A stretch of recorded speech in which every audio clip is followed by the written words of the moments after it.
Indeed, what is uppermost in the minds of many Nigerians at the moment is what can be done to restore calm in Benue State and ensure the peaceful coexistence between farmers and herdsmen across the country, as used to be the case. In this regard, the National Orientation Agency is stepping in to play its assigned role. To discuss this further and what it entails, I'm being joined live from our Abuja studios by the Director General of the agency, Dr. Garba Abari. You're welcome to the News at 10.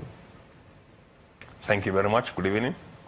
We're taking the campaign, this peace campaign, to the people of Benue and other places reeling from the impact of the attacks by herdsmen. As much as the people long for peace, they also want justice, especially because of what they've suffered, the losses. The numbers have been unimaginable.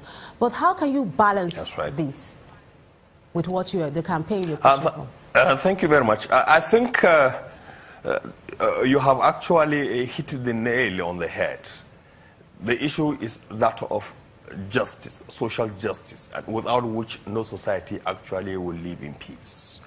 And the idea is to involve the critical stakeholders, the farmers and the herders, to come together and take their destinies into their hands, so that together they develop the synergy, understanding, open communication channels, and address a problem that is common to both of them. Now, don't forget that this is a problem that has been on for a very long time. In fact, the herders-farmers clash is perhaps as old as life. This is not the first time that herders and the farmers got into conflictual situation. And they have had ways of going around these problems without shedding blood. What it is that has gone wrong? Why did we miss the bus that Nigeria has to witness such horrendous loss of lives on account of a problem that had existed for a very long time and in which the two parties had developed, engaged, and actually found a way of resolving these problems over the years. So what we are doing as an agency of government is to say, you cannot shave somebody else's head in his absence. Bring these critical holders together and let them act their lives. They have lived together for a long time. They have had these conflictual situations for a very long time. And of course, when such situations have happened, they have had ways of addressing them without having to shed a drop of blood. Today, the situation is getting out of hand, and therefore we feel there is a need to go out, to think out of the box, and bring out new ideas, one of which is addressing the problem that is in the center of in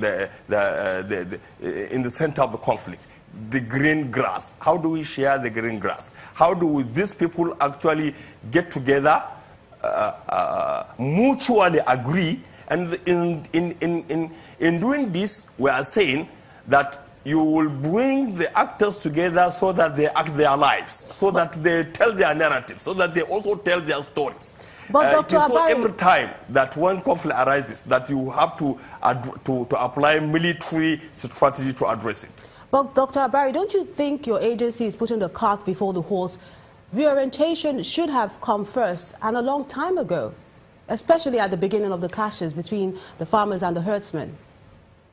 No, the orientation has always been there. So the problem is that you are talking as if doing the right thing is only the responsibility of government. It is not only the responsibility of government. No, now that everybody is actually gnashing his teeth and we are all wailing and we are actually in anguish, you know, it doesn't pay. So it is a responsibility of each and every citizen to ensure that we do the right thing, that we remain law-abiding, that we do unto others what we want others to do unto us, and of course also be very tolerant of one another, and always take to the table for dialogue whatever are the issues that bring about misunderstanding. At the end of the day, even after all these killings and the rest of them, the solution lies in laying the cards on the table, face up for all to see. The Director General of the National Orientation Agency, Dr. Gaba Abari, thank you so much for speaking with us on the News at 10.